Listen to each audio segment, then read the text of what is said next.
قرآن و سنہ مومنٹ ضلع قصور کے زیر اہتمام عظمت صحابہ رسول صلی اللہ علیہ وسلم کے عظیم الشان سیمینار کا انعقاد کیا گیا، جس کی صدارت نعیم صدیق بھٹہ چیئرمین قرآن و سنہ مومنٹ ضلع قصور شکیل احمد عرفان امان اللہ عزیر جتالہ نے کی۔ خصوصی خطاب عظیم مذہبی اسکالر علامہ ہشام الہی ظہیر نے کیا۔ ان کے علاوہ پروفیسر عرفان الحق ظہیر اور حافظ عثمان فیصل اور نقابت عطاء الرحمن طالب نے کی۔ مزید جانتے ہیں طیب زرار کی رپورٹ سے۔ ہے صحابی اجے نماز بھی کوئی نہیں پڑھی، اجے سجدہ ایک نہیں کیتا، بس نبی پاک دی زیارت کی تھی، کلمہ پڑھے ہیں، مسلمان ہوئے ہیں، اسے ویلے موت آگئی۔ آپ فرماندے نے اللہ دی جنت دا مہمان بن گئی ہیں۔ آج الہ آباد میں قرآن و سنہ موومنٹ کے پلیٹ فارم پہ سینکڑوں لوگوں کا یہ آج اعلان ہے کہ ہم کل بھی صحابہ کے غلام تھے، ہم آج بھی صحابہ کے غلام ہیں، اور غلامی صحابہ میں ہم گستاخان صحابہ کے تمام مذموم عقائد کا، ان کی باتوں کا انشاءاللہ مقابلہ ہی نہیں کریں گے، ان کے مذموم عقائد کی تجہیز و تکفین بھی کر کے رکیں۔ نعرہ تکبیر، نعرہ تکبیر، حرمت رسول پر عظمت صحابہ کہیں زندہ آباد، عظمت شان صحابہ، مقام صحابہ۔ قائد ملت اسلامیہ علامہ ہشام الہی ظہیر صاحب فاضل مدینہ یونیورسٹی کا نہ طرز عمل نہ چھوڑا، تم بھی مجرم ہو۔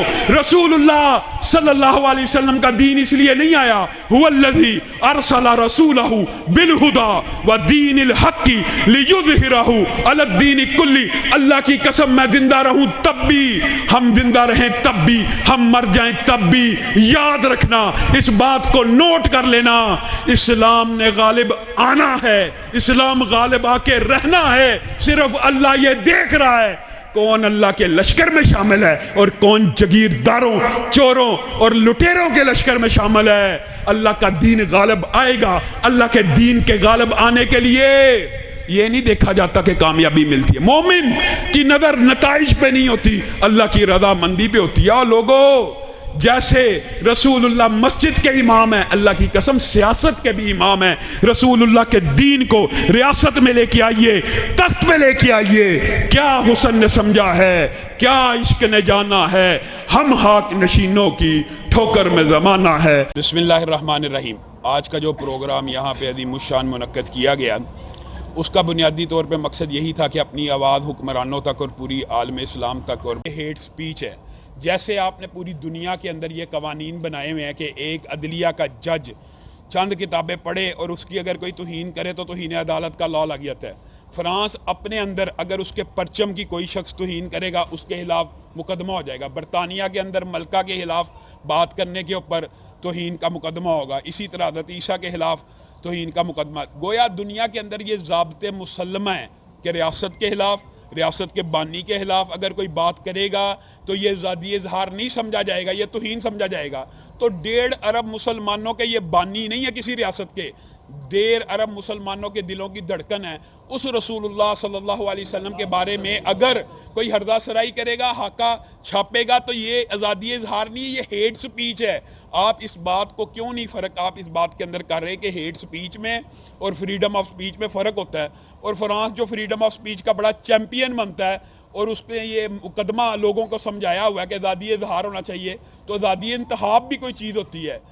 اگر آزادی انتخاب کے آپ کے پیرامیٹرز یہ ہیں کہ آپ اپنے ہی ملک کے اندر حجاب کے اوپر پابندی لگا رہے ہیں، کس وجہ سے پابندی لگا رہے ہیں؟ یہ آپ کا آزادی انتخاب ہے، یہ آپ کا آزادی اظہار ہے کہ ایک عورت اپنے ہی جسم کے اوپر حجاب لینا چاہتی ہے، آپ اس کو حجاب نہیں دینا دیتے۔ آپ 70 سے زائد مساجد کے اوپر پابندی لگاتے ہیں، تو گویا آپ کا طرز عمل منافقانہ ہے۔ ہمارا پاکستانی حکومت سے یہ مطالبہ ہے، سب سے پہلے فرانسیسی سفیر کو ملک بدر کیا جائے۔ ہمارے ملک کے وزیر خارجہ ماشاءاللہ ان کو یہی نہیں پتا کہ فرانس میں ہمارا سفیر بھی موجود ہے کہ نہیں۔ اور دوسری بات یہ کہ یہ جو فرانسیسی پروڈکٹ کا بائیکاٹ ہے نا، یہ مسلمان امت کے نوجوان اپنے جذبات سے کر رہے ہیں۔ اپنی خود انہوں نے کمپین لانچ کی ہے. یہ کسی مسلم حکمران نے اس کمپین کی پشتبانی نہیں کی. اگرچہ طیب اردگان کے بیانات مسلمانوں کے دلوں کو ٹھنڈا کرتے ہیں لیکن کوئی مسلم حکمران اس کے پیچھے نہیں ہے. پھر بھی فرانس کی معیشت 30 سالہ زوال کا شکار ہو گئی ہے اور فرانس کا صدر جھوٹے بیانات دے رہا ہے کہ میرا مقصد یہ نہیں تھا وہ نہیں تھا, کہ میں اس کو سپورٹ نہیں کر رہا لیکن میں اس کو روکنا نہیں چاہتا. تو اگر آپ روکنا نہیں چاہتے تو آپ اس کو سپورٹ کر رہے ہیں تو پھر ہمارا پاکستانی حکومت سے یہ مطالبہ ہے کہ کجا یہ پاکستانی عوام ٹوٹل کا بائیکاٹ کرے, فرانسیسی مصنوعات کا بائیکاٹ کرے. اس سے بہتر ہے کہ آپ بندرگاہ کراچی کے اوپر, پورٹ کے اوپر ان کی مصنوعات کی لینڈنگ کے اوپر پابندی لگا دیں. اگر فرانسیسی پروڈکٹ ملک میں آئی نا, اور میں تو اس سے بھی بڑی بات کرتا ہوں کہ آج وقت ہے نیشنلزم کا. اگر جو نعرہ آپ نے لگانا be Pakistani buy Pakistani, multinational companies کا تو ویسے ہی بائیکاٹ کرنا چاہیے. اور پاکستانی اس ٹائم یقین کرے جو مسلمان امت کے اور پاکستان کے لوگوں کے جذبات ہیں, اگر آپ نیشنلزم کو بھی فروغ دینا چاہیں نا, اس وقت آپ بی پاکستانی اور بائے پاکستانی کا نعرہ لگائیں تو لوگ آپ کے پیچھے چلیں گے. لیکن کسی حکمران کی یہ سوچ ہی نہیں, نہ پاکستان کی معیشت مضبوط کرنے کی سوچ ہے, نہ یہ غور و فکر ہے, نہ فرانسیسی مصنوعات کی جتنی آ رہی ہیں ان کے ذہن میں یہ ہے کہ بس آئی جائیں.